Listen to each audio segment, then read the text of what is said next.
नमस्कार, राज की बात में आपका स्वागत है। आपके साथ मैं हूं राज ठाकुर। राज की बात में आज हमारे साथ एक खास शख्सियत जो लगातार हरियाणा की पॉलिटिक्स में इंपॉर्टेंट भी और एक्टिव भी, किरण चौधरी जी। नमस्कार जी। बहुत बहुत स्वागत है आपका सूर्य समाचार पर। बहुत धन्यवाद आपका। मैम, सबसे पहले तो हम यही जानना चाहेंगे कि आप कांग्रेस से बीजेपी में आए, एक लंबा सफ़र आपने कांग्रेस के साथ तय किया और जब आप कांग्रेस से बीजेपी में आए तो आप बहुत इमोशनल भी उस दिन थे। कितना टफ ये डिसीजन था आपके लिए, क्योंकि एक लंबा समय आपने कांग्रेस में बिताया? 39 साल जो है मैं थी जी, सक्रिय थी। मैंने ग्रास रूट से शुरू करा था, ब्लॉक प्रेसिडेंट से, फिर महिला कांग्रेस के अंदर, और फिर आगे जो है बहुत संघर्ष के साथ काम करा, राजनीति के अंदर अपने आप को इस्टेब्लिश करा। दिल्ली में जब मैं थी तो घर जब आदमी छोड़ता है तो लाजमी तकलीफ़ तो होती है, और बहुत सोच विचार करके ही जो है ये डिसीजन लिया जाता है। बहुत पेनफुल होता है, इसमें कोई शक की बात नहीं है। लेकिन जब जब आके सामने ये नज़र आ गया कि आगे अंधकार है पूरी तरह से, और किसी भी तरह से कोई रोशनी की किरण मुझे नज़र नहीं आ रही थी, तो ये डिसीजन मैंने लिया। और ख़ास तौर से जब मैंने ये देखा कि कितने मान सम्मान के साथ मुझे लेके आने की बात जो है भाजपा ने करी, तो उससे प्रभावित होकर, और जो है हमारे मनोहर लाल खट्टर जी जो हमारे मुख्यमंत्री थे, अब केंद्र मंत्री हैं जी, उनके साथ बड़ा लंबे अरसे से काम करा, इन द सेंस दैट मैं तो विपक्ष में थी बिल्कुल, और जो है खूब नोक झोंक हमारी हुआ करती थी, हम मुद्दे उठाया करते थे। लेकिन मैंने ये पाया कि जो मुख्यमंत्री हैं थे उस समय मनोहर लाल जी, उनका रवैया हमेशा बड़ा सहनशीलता के साथ और बहुत सहज तरीके से हर एक चीज़ का से बात करा करते थे। So I was very impressed by him. और दूसरा जो है, जो उन्होंने कहा वो करते हैं, वो जैसे कहते हैं ना कि लोहे की लकीर, वो उनकी बात थी। तो ये इन्हीं चीज़ों के ऊपर मैं विश्वास रखती हूँ। चौधरी बंसी लाल जी भी इसी तरह के आदमी थे, सुरेंद्र जी भी, और उनसे हमने यही सीखा था कि ईमानदारी के साथ काम करो, निष्ठा के साथ काम करो, लोगों की सेवा हमने करनी है। तो ये जब मैंने पाया तो मनोहर लाल जी के साथ जो काम के लिए हमने कहा, इलाके के काम के लिए बात करते थे हम, तो उन्होंने कभी भी ये नहीं सोचा कि विपक्ष है या कोई और है या हमारे साथ इतना नोक झोंक करती हैं, कभी भी ऐसी कोई बात नहीं करी। सो ये सारी चीज़ें, प्लस जो है मैंने ये भी देखा केंद्र के अंदर कि जिस तरह से माननीय प्रधानमंत्री जी मोदी जी जो अपनी योजनाएं जो लागू कर रहे हैं पिछले 10 साल से, ये बहुत ही देश के लिए जो है बहुत ही व्यापक और बहुत ही आगे बढ़ाने के लिए ये सारी योजनाएं हैं। उनका जो विज़न है 2047 तक का, जो विकसित भारत की बात उन्होंने करी, तो जो है ये एक ऐसी चीज़ है जो हर पेट्रियट हिंदुस्तानी को जो है आकर्षित करती है। और एक फौजी की बेटी होने के नाते, और एक ऐसे परिवार में जहाँ पर मेरी शादी हुई, तो हमारे को तो, हम तो इसी रास्ते के ऊपर हमेशा से चले हैं, बचपन से हमारे को इसी तरह से उठाया है। तो ये सारी बातों को देखते हुए मैंने फाइनल जो है निर्णय लिया कि अब बहुत हो गया है, क्योंकि अब कांग्रेस के अंदर, हरियाणा के अंदर तो कम से कम हमारे लिए कोई जगह बची नहीं।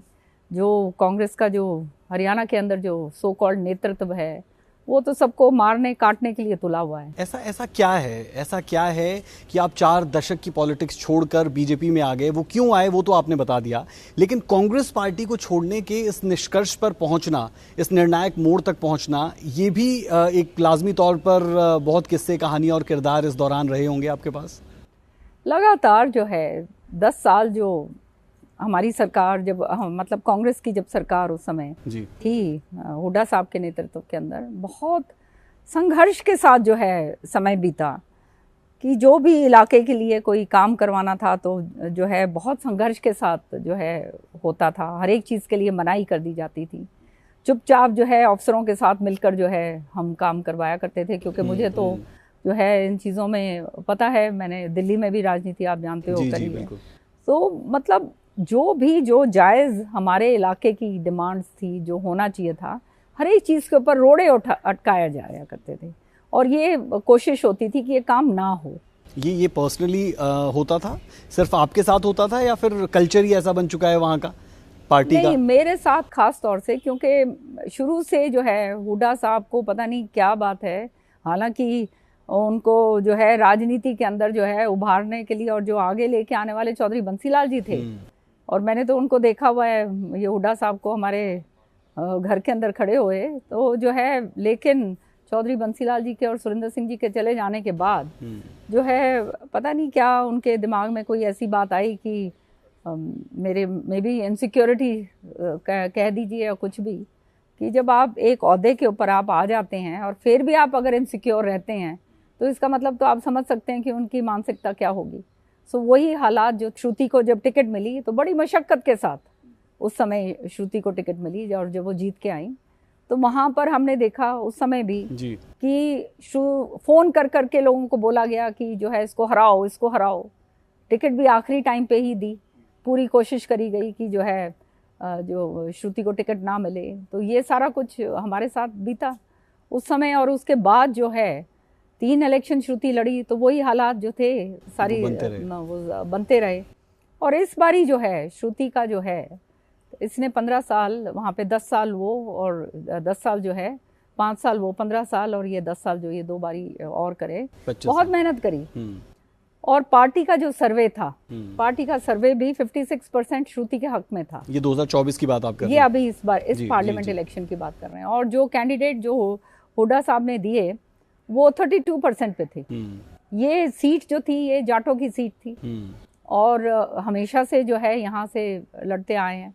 वैसे बीच में दूसरे भी लोग लड़े हैं, ऐसी बात नहीं है, लेकिन जो है जब जहाँ मेहनत कर रखी हो, काम कर रखा हो, 2 बारी तो बीच में जो है आप जानते हो पूरी वेव थी बीजेपी की, तो उसमें तो सारे ही हार गए थे, हुड्डा साहब खुद भी हारे सारे के सारे सोनीपत से। तो ये मतलब जिस तरह से उन्होंने षड्यंत्र के तहत, एक कॉन्स्पिरेसी के तहत जो है हमारे साथ काम करा शुरू से, और श्रुति को इस बारी भी जो है टिकट नहीं लेने। तो क्या इसे इस तरीके से मैं रख सकता हूँ कि श्रुति को टिकट ना मिलना आखिरी कील ताबूत में, और आपने सोच लिया कि अब बस बहुत हुआ? नहीं, क्योंकि हमेशा मैंने देखा कि हमारे साथ हमेशा ये होता है, हर एक चीज के लिए लड़ाई लड़ो। अब जो है हमने कोई पर्सनल तो अपने लिए कुछ करना नहीं था, कार्यकर्ताओं को कहीं पर भी उनके काम करवाना हो, या कोई संगठन के अंदर लेके आना हो, या कहीं और भी कोई बात हो, हर तरीके से हमारे को तो अलग समझा जाता था। इतना क्षेत्रवाद इतना जबरदस्त तरीके से इनके मन के अंदर हावी रहा कि हमारा जो इलाका है, या तो हमारे वजह से सोच लीजिए, या पता नहीं किस लिए, उस इलाके को भिवानी, महेंद्रगढ़ और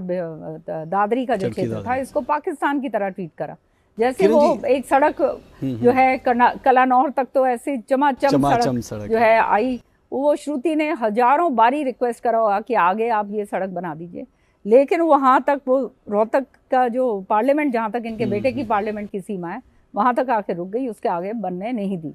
तो लोग ये कहा करते थे कि आगे आते ही जो है वहाँ थेगली होता है ना, हमारे हरियाणा में कपड़ा जो सिल के थेगलियां बनाते हैं, ये तो थेगली वाली सड़क हुड्डा ने हमारे को दे दी, क्योंकि पैचेस उसमें बहुत ज़्यादा होते थे। पैचवर्क करके। हाँ। लेकिन अभी भी भिवानी का विकास उस स्तर का नहीं हो पाया है। कैसे उसके लिए आप काम करेंगे?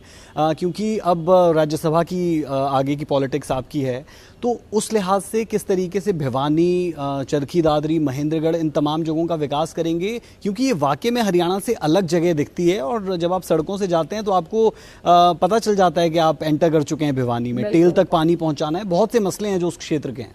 बिल्कुल सही कह रहे हैं आप। अब जो है मुझे ये जो प्लेटफॉर्म दिया है भाजपा ने, मैं सारा शीर्ष नेतृत्व का, माननीय प्रधानमंत्री जी का, और हमारे HM साहब जो हैं हमारे, उनका, और हमारे मंत्री जो पूर्व हमारे CM साहब रहे हैं, खट्टर साहब, उनका, नायब सिंह सैनी जी का, और पूरा का पूरा शीर्ष जो नेतृत्व है, विप्लव देव जी हैं, सारे के सारे जो हमारे प्रभारी हैं, सबका बहुत बहुत तहे दिल से धन्यवाद करती हूँ कि उन्होंने जो है मुझे एक ऐसा प्लेटफॉर्म दिया है।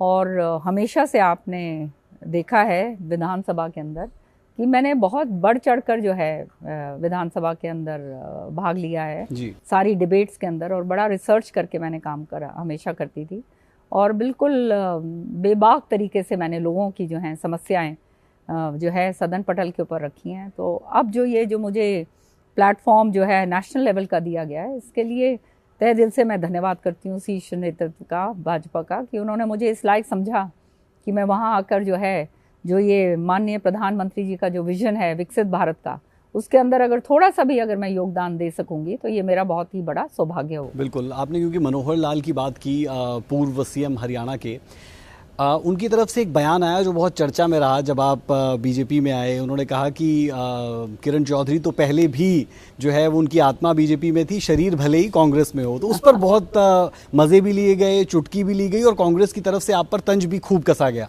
यहाँ तक कि शीर्ष नेतृत्व में राहुल गांधी से लेकर तमाम लोग। देखिए, इन लोगों का तो आदत है इस तरह की जो है तंज कसने की, लेकिन सच्चाई ये है कि इनसे कोई पूछे, मैंने तो जो काम करा बड़े स्पष्ट तरीके से सदन पटल के ऊपर करा जी, और खुलेआम करा। सारे लोग जानते हैं जब ये लेकर आए ये मैं आपको एक वो देती हूँ मसलन तौर पे, नो कॉन्फिडेंस मोशन लेकर आए। अब नो कॉन्फिडेंस मोशन जब विपक्ष लेकर आता है तो आप जानते हैं कि उसके ऊपर चर्चा होती है, उसको एडमिट करा गया, उसके ऊपर चर्चा होती है और चर्चा के बाद उसके ऊपर मोशन ऑफ क्या कहते हैं, वो मोशन जो है उसको आगे डाला जाता है और वोटिंग होती है। तो मोशन तो हम लेकर आ गए जब लेके आने की ज़रूरत नहीं थी। मैंने उस समय कहा था कि आप मोशन तब आप लेकर आते कि अगर हम उसके कुछ उसका हमारे को फ़ायदा मिलता। लेकिन आप यूं ही फालतू में जो मर्जी आए आप ये कर दो वो कर दो, जो है आप सीएलपी लीडर हैं, जो मर्जी आए आप करवा रहे हो। मोशन ऑफ क्या कहते हैं, नो कॉन्फिडेंस मोशन लेकर आ गए। अब ले तो आए, अब लेकर आए हैं तो चर्चा भी होगी, हमारी तरफ से चर्चा हुई। उधर से जब सत्ता पक्ष की तरफ से जब मनोहर लाल जी हमारे जो मुख्यमंत्री थे, नेता सत्ता पक्ष, उन्होंने जब पूरे के पूरे चिट्ठे खोलने शुरू कर दिए इनके, तब इनको लगा कि ये तो सारा कुछ जो है रिकॉर्ड के ऊपर आ जाएगा, बैकफायर। हाँ, ये तो बैकफायर हो गया पूरा का पूरा। तो इन्होंने क्या करा, इन्होंने सारे सबको आदेश दिए, क्योंकि सीएलपी लीडर तो थे, तो कि अब जो है वॉकआउट कर जाओ। तो मैंने उस समय कहा, मैंने कहा वॉकआउट किस तरह से हम लोग करें, ये तो कम से कम इसको वोटिंग के ऊपर तो हमारे डालना पड़ेगा। पर इन्हें मालूम था कि वो रिकॉर्ड पे सारा का सारा आएगा, सारे लोग इनको बिल्कुल खदेड़ेंगे और वो रिकॉर्ड पे आ गया तो फिर मुसीबत और भी होएगी, इनकी बदनामी होगी। तो इन्होंने बस कहा चलो फटाफट जो है वॉकआउट करो। अब ये पहली बार ऐसा हुआ कि आप खुद मोशन लेकर आए और खुद मोशन आप लेकर आते हो, उसको बगैर वोट करे जो है आप वॉकआउट कर जाते हो। तो मेरे से बाहर पत्रकार भाइयों ने, बंधुओं ने पूछा कि ये क्या कर दिया आपने। मैंने कहा जी आप मेरे से क्या पूछ रहे हो, मैं तो अब से जब सीएलपी लीडर मैं थी उस समय तो ऐसा काम मैंने कोई होने नहीं दिया था 5 साल। अब जब ये हैं तो इनसे पूछिए। तो ये इस तरह के हालात बनते गए। और जब कोई भी राजनीति सेटिंग के साथ करी जाती है और इस तरह की होती है तो उसका जो है नतीजे सही नहीं आते हैं। और वो मैं देखती रही कि ये मतलब हर तरीके से कॉम्प्रोमाइज़ जहाँ पर भी कोशिश होती है इस तरह से हो जाता है। तो हालात ये हो गए थे कि हरियाणा के अंदर कम से कम कि कांग्रेस नाम की चीज़ जो है ये छोड़ नहीं रहे थे। और ख़ास तौर से जो है इनके जब बेटे सक्रिय तरीके से लग गए, तब तो ये हुआ कि कोई भी नेता जो अपने आप में वजूद रखता है उसको जो है ख़त्म कर दो। अब चौधरी बंसी लाल जी की जो है बहुत लंबी विरासत है लोगों के 3 बार के मुख्यमंत्री। हाँ, और विरासत का मतलब ये नहीं है कि कोई इनहेरिटेंस, बिल्कुल विरासत इन द सेंस कि उन्होंने इतना काम करा, इतना विकास करा, बुनियाद हरियाणा की जो है चौधरी बंसी लाल जी की डाली हुई है। तो ये जो है कि हर चीज़ को ख़त्म कर दो, किसी और का नाम नहीं होना चाहिए, इस तरह की नीयत के साथ ये लोग आगे बढ़ते हैं और उन लोगों को साथ रखते हैं जो सारे टेढ़े मेढ़े काम करना जानते हैं। अब हमारे जैसे लोग तो ये काम कर नहीं सकते, ना तो हम कोई CLU करना और क्या ये ज़मीनें खरीद के उल्टा पुल्टा काम करना, जैसे इनके आधा दर्जन जो MLA हैं वो इस चीज़ में लुप्त हैं। खुद भी जो है सारे के सारे आप जानते ही हो क्या इनका वो जो है जिस तरह से 10 साल के कार्यकाल में जिस तरह से ये पूरे ज़मीनों का किसानों से ज़मीनें अधिग्रहण करवा के औने पौने दाम में और फिर जो है बड़े बड़े बिल्डर्स को बेची गई। तो ये किससे छुपा हुआ है सब, और उसी का नतीजा ये था। और फिर क्षेत्रवाद इतना ज़बरदस्त। किरण जी, शायद आप सबसे सही शख्स होंगी ये सवाल पूछने के लिए। बेसिक डिफरेंस आपको क्या लगा जब आप कांग्रेस पार्टी में थी उस वक्त में और अब जब आप बीजेपी में आ गई हैं, किस तरीके की अप्रोच काम को करने के लिए रहती है? जो नेता है वो किस तरीके से काम करते हैं, संगठन को लेकर किस तरीके से चीज़ें होती है, वो डिफरेंस थोड़ा सा बताएं दर्शकों के लिए। हरियाणा के अंदर जो कांग्रेस नाम की चीज़ जो है वो ख़त्म हो चुकी है। अब खाली बाप बेटे की पार्टी रह गई है। आप जो है अगर बेटा जो बात कहेगा उसके अगर आप चमचागिरी करके इनके साथ हो तो आप हो, कोई और अगर आप कोई और मत रखना चाहते हो या आप अपना वजूद रखते हो तो फिर जो है खात्मे के लिए ही करते हैं, खुल के करते हैं। फ़ोन कर करके श्रुति इलेक्शन जब लड़ी तो फ़ोन कर करके इनके बेटे ने सारे सबको कहा कि भाई इसको हराओ इसको हराओ। तो इस तरह की बातें जो हैं हमने देखी और ये सहते आए और ये फिर भी जो है मुंह बंद करके जो है, क्योंकि पार्टी के समर्पित सिपाही थे, हमने अपना काम करा। लेकिन अब जब सारा कुछ ही ख़त्म कर दिया, सारा कुछ वो कहते हैं ना जैसे पूरी तरह से इन्होंने हरियाणा के अंदर कैप्चर कर लिया और एआईसीसी में भी सारा सिस्टम इन्होंने कैप्चर कर लिया। हुड्डा लाइन वरना खुड्डा लाइन। हाँ हाँ, वो वहाँ वो कहते हैं ना, वो अभी आज कोई मेरे को आज एक वो कह रहा था, कहता है बहन जी आप बाप बेटा कहते हो, आप यूँ कहा करो हुड्डा और उसका मुंडा। तो मैंने कहा भैया ठीक है जो भी है, तो मतलब इसके अलावा और कुछ नहीं है हर एक जगह। अब जैसे मसलन तौर पे रोहतक को छोड़ दो, झज्जर छोड़ दो जो इनका क्षेत्र है पार्लियामेंट का, बाहर हर कॉन्स्टिट्यूंसी के अंदर सारे उन लोगों को थापियां दे दे के सबको कैंडिडेट बना दिया। किस लिए बनाया? कि भाई आने वाले समय के अंदर, तब तो उन्हें मालूम नहीं था ना कि मैं इधर आ जाऊंगी, कि जो है ये बाकी जो है फिर जो है गोभी खो देंगे, सारी की सारी जड़ खो देंगे।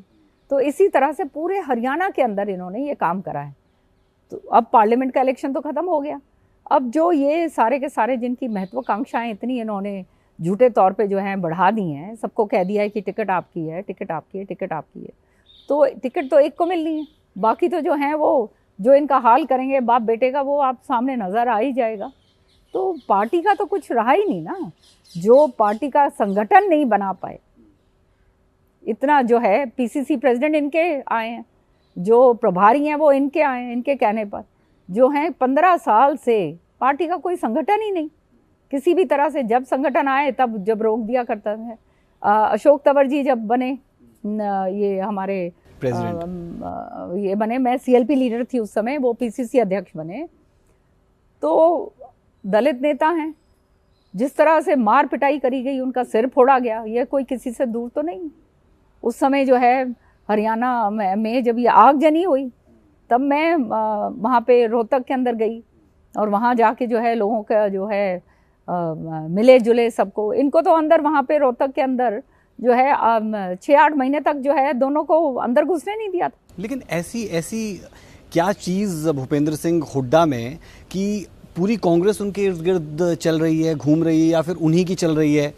और लगातार वो ये कहते हैं कि मैं मास लीडर हूँ इसलिए ये तमाम चीज़ें हैं। ऐसा क्या है कि हाईकमान भी उनकी लगातार सुनता है? क्योंकि आपने जितने ग्रीवियंसेस बताए और जिस हिसाब से आप बीजेपी में आए, ऐसी क्या चीज़ भूपेंद्र सिंह? मैंने आपको बताया बहुत सारी चीज़ें ऐसी हैं जो कैमरे पे नहीं बोली जा सकती, लेकिन सारा सिस्टम जो है उन्होंने कैप्चर कर लिया है और उसके चलते जो है किसी और को वहाँ पे सांस लेने की अब जगह नहीं है, जो अपना वजूद रखते हों, जो अपनी आवाज़ उठा सकते हों और जो इनको जिनसे ये दहशत लगती हो कि आगे बढ़ जाएंगे। तो वहाँ जब कोई जगह ही नहीं रही, जब रही बाप और बेटा गए, तो कांग्रेस नाम की तो कोई चीज़ है ही नहीं वहाँ पर। और वो उनकी राजनीति है सेटिंग की, कि इसको सेटिंग कर लो, यहाँ पर ठीक करवा दो, उसकी सेटिंग करवा दो, ये सेटिंग की राजनीति करते हैं, कॉम्प्रोमाइज्ड लोग हैं।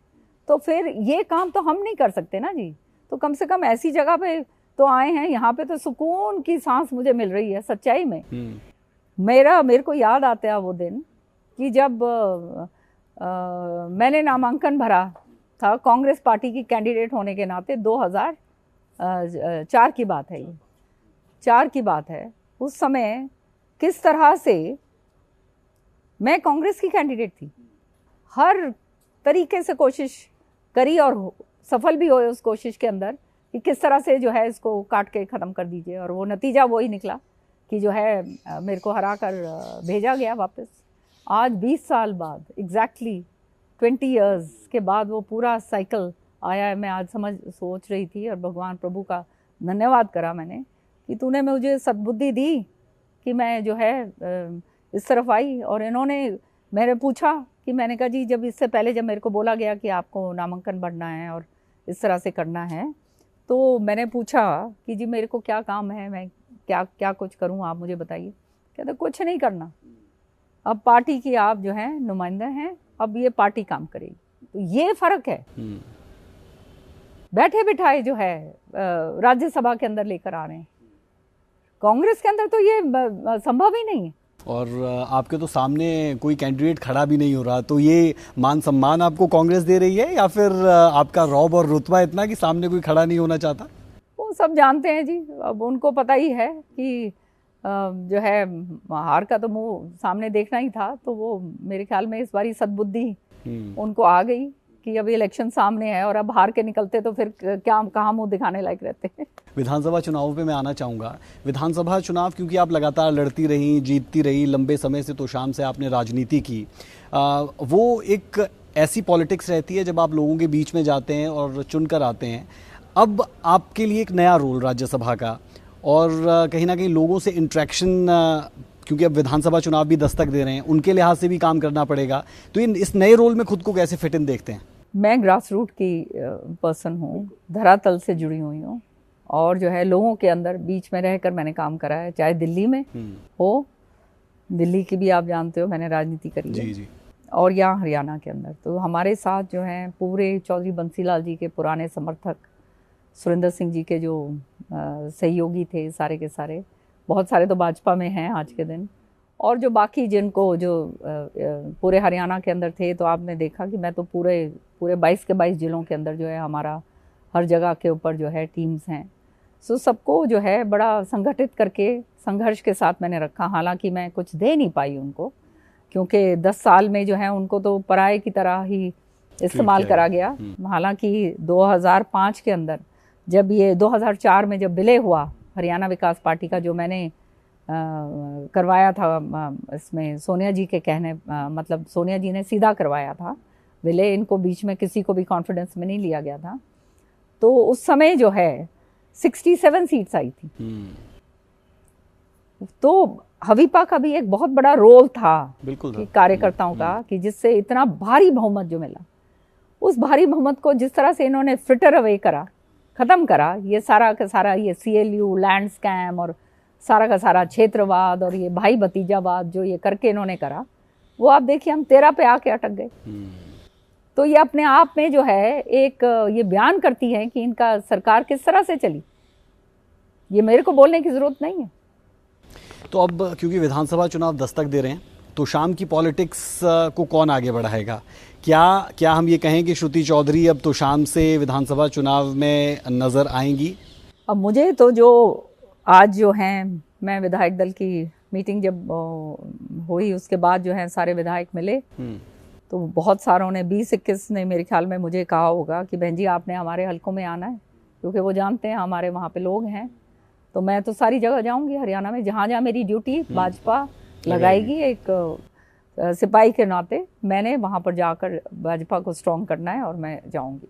जहाँ तक तो शाम का सवाल है, तो शाम जो है वो एक हमारे परिवार की तरह है। वो जो है चौधरी बंसीलाल जी वहाँ से लड़े हैं, सुरेंद्र जी लड़े, उसके बाद 4 बारी लगातार मुझे बहुत मान सम्मान लोगों ने दिया और बहुत प्रेम दिया। तो वहाँ जो सिलसिला है वो बिल्कुल ही एक परिवार की तरह है और कोई राजनीतिक तरीके से वो नहीं है। और हम भी जो हैं काम करने में कोई कोताही वहाँ पर नहीं छोड़ी है।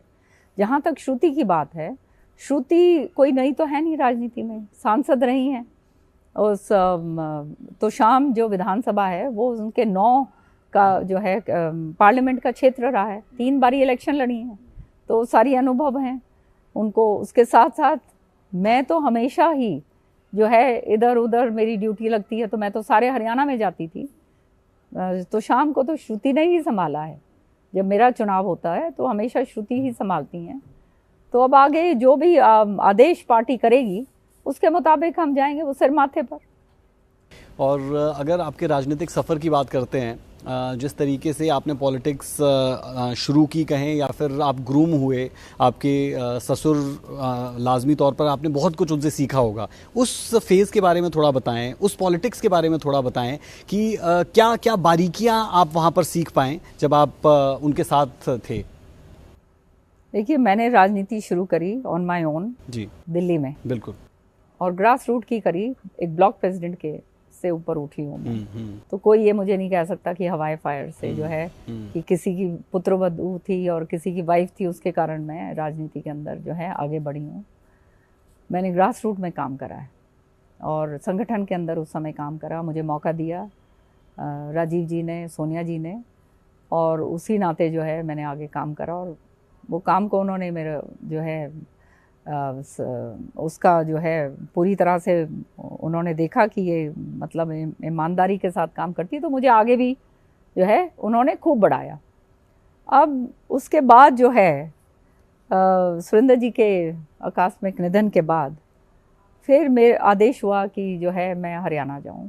और हरियाणा इसलिए क्योंकि आप जानते हैं सुरेंद्र जी के और बंसीलाल जी के पूरा बहुत ज़बरदस्त तरीके से जो है उनकी लोग सारे पूरे हरियाणा के अंदर हैं कि उनको जाकर जो है संगठित करके उनको कांग्रेस के अंदर मैं रखूं।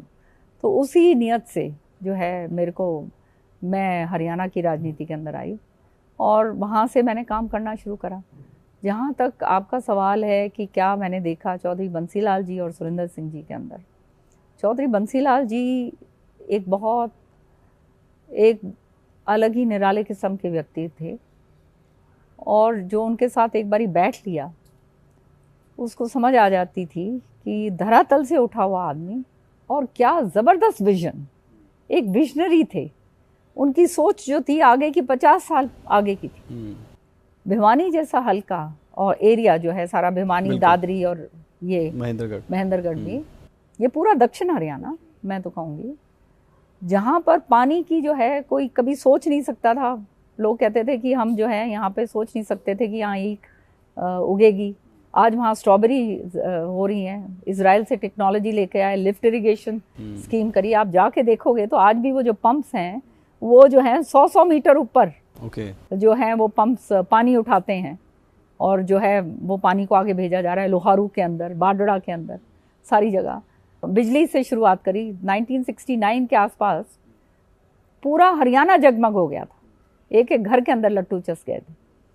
फिर ये पानी जो है कैनाल सिस्टम पूरे हरियाणा के अंदर डाला, फिर सड़कों का जाल बिछाया, फिर उसके बाद जो है सारा का सारा ये कार्रवाई करी ये स्कूल्स की, कॉलेजेस की, क्योंकि वो जानते थे कि जब तक ये सुविधाएं नहीं मिलेंगी हरियाणा जो है आगे नहीं बढ़ सकता। मैं अब एक बात बताती हूँ। बाबूजी से एक दिन मैंने पूछा, मैंने कहा आपने जब विद्युतीकरण शुरू करा तो कहाँ से शुरू करा? मैंने सोचा क्योंकि चंडीगढ़ के पास पंचकुला है तो यहाँ से ही जो है शुरू करा होगा। तो मैं हैरान हुई जब उन्होंने मुझे बताया। उन्होंने कहा कि मैंने शुरू करा अहीरवाल से। अच्छा। मैंने पूछा क्या अहीरवाल से, क्या सोचा आपने? अहीरवाल से उन्होंने कहा मैंने इसलिए शुरू करा क्योंकि यहाँ ना तो बिजली थी ना पानी था। बागड़ का वो पूरा रतीला इलाका है, पूरी तरह से क्लीन स्लेट। हाँ बिल्कुल। और वो राजस्थान से सटा हुआ इलाका कि यहाँ के बच्चे पढ़ लिख जाएंगे और कम से कम खाने कमाने लायक हो जाएंगे।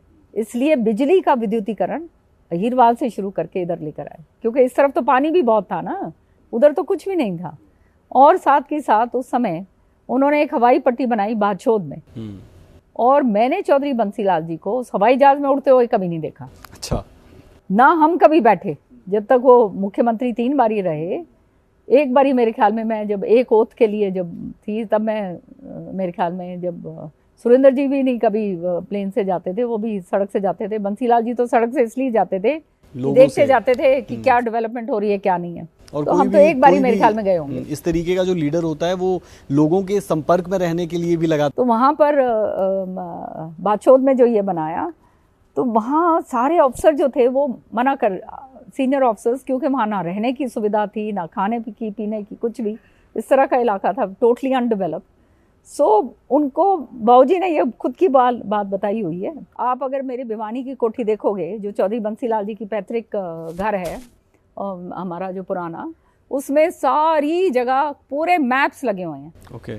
तो इरिगेशन का मैप है और बाबूजी के हाथ से जो है वो जो है वो लगाई हुई हैं, वो पिन्स लगाई हुई हैं और डेट्स लिखी हुई हैं उस पर कि यहाँ से यहाँ तक सड़क पहुँच गई है, ये डेट, और यहाँ से यहाँ तक इस डेट तक पहुँचनी चाहिए। पानी के लिए भी, सड़कों का, पानी का, बिजली का, मतलब मैप्स एंड मैप्स। मेरी जब शादी हुई तब मैं जब आई मैंने देखा, मैंने कहा ये क्या है, सारे मैप्स ही हैं। तो फिर मैंने कहा, सुरेंद्र जी से पूछा, सुरेंद्र जी ने कहा कि ये बाबूजी अपने आप जो हैं हर रोज़ जो हैं इसके ऊपर वो लेते हैं ऑफिसर से कि कहाँ से कहाँ क्या कैनाल्स, कितना, कहाँ सड़क, कहाँ कॉलेज, कहाँ फीडबैक, कितना काम हुआ। हाँ, मतलब पर्सनली देखा करते थे। रात के समय हमने देखा जब इसी सीएम कोठी के अंदर, जब यहाँ से रात को हम लोग भी रहते थे यहाँ, जब छुट्टियों के अंदर आते थे घर पे, तो रात को 1 बजे, 12 और 1 बजे के बीच में सारे डीसीज और एसपीज को फ़ोन करा करते थे। किसकी मजाल है उस समय की जो है तैनात ना होता, और एक एक चीज़ डिस्ट्रिक्ट का उनको पता होता था रात को, कहाँ पे क्या हुआ है और क्या नहीं हुआ।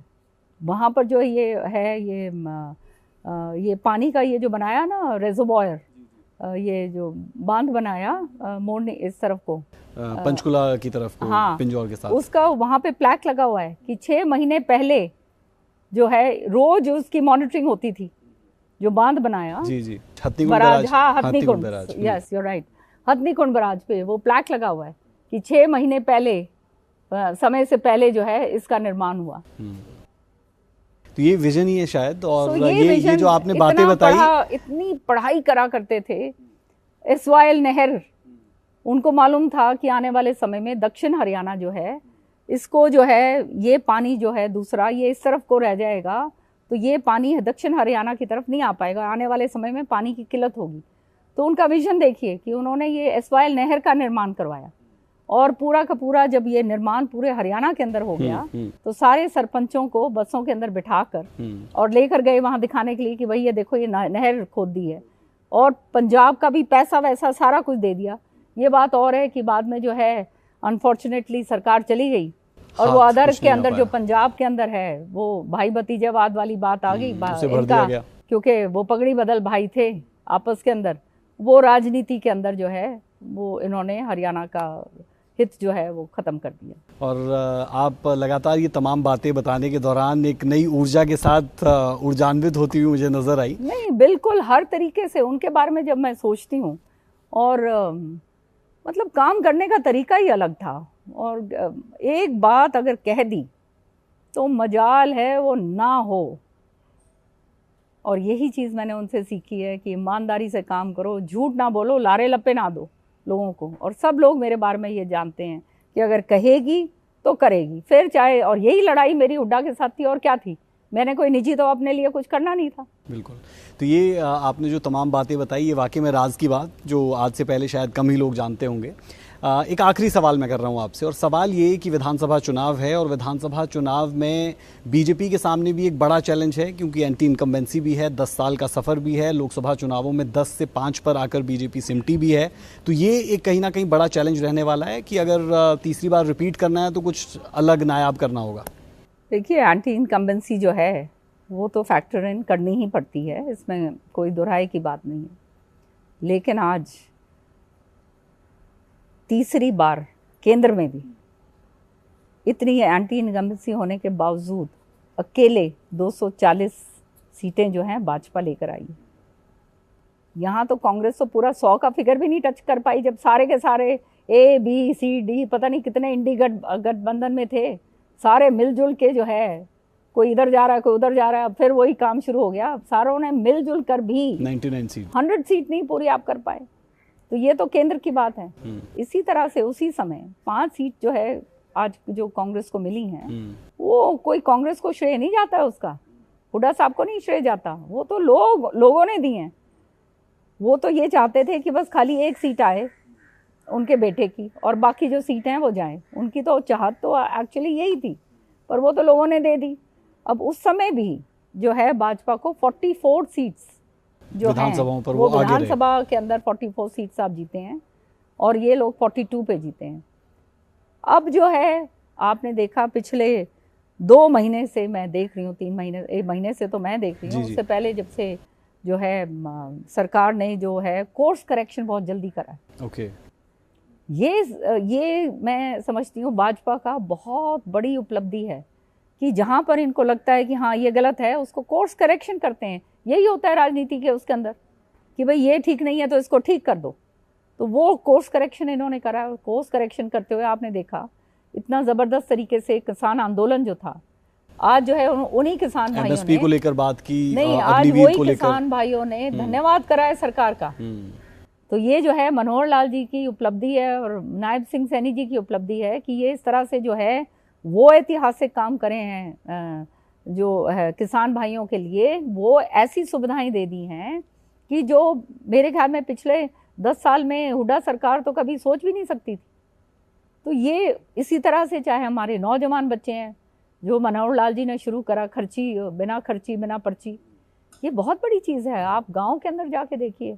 मैं जब अभी दौरा लगा रही थी तो शाम का, तो एक घर के अंदर वहाँ चाय पानी था, तो वहाँ पे 2 मियाँ बीबी आए हुए थे। तो ये यूं ही बैठ के बातचीत हो रही थी, तो दोनों ने आके कहा जी हम दोनों मियाँ बीबी टीजीटी टीचर्स लग गए, घर बैठे बैठाए। हमने किसी को सिफारिश नहीं करी, कहीं आए नहीं, कहीं गए नहीं। तो मतलब इस तरह से जो आदमी डिजर्विंग है, गरीब आदमी है, उसको हक मिल जाए बिना कुछ पैसे दिए हुए, बिना आगे पीछे संघर्ष करे हुए, दौड़ धूप के, तो इससे बढ़ के और क्या हो सकता है। ये तो मैं समझती हूँ बहुत बड़ा पुण्य का काम है। और मैंने तो ये देखा हुआ है हुड्डा सरकार के दौरान, हम अपनी लिस्टें ले लेके भागा करते थे।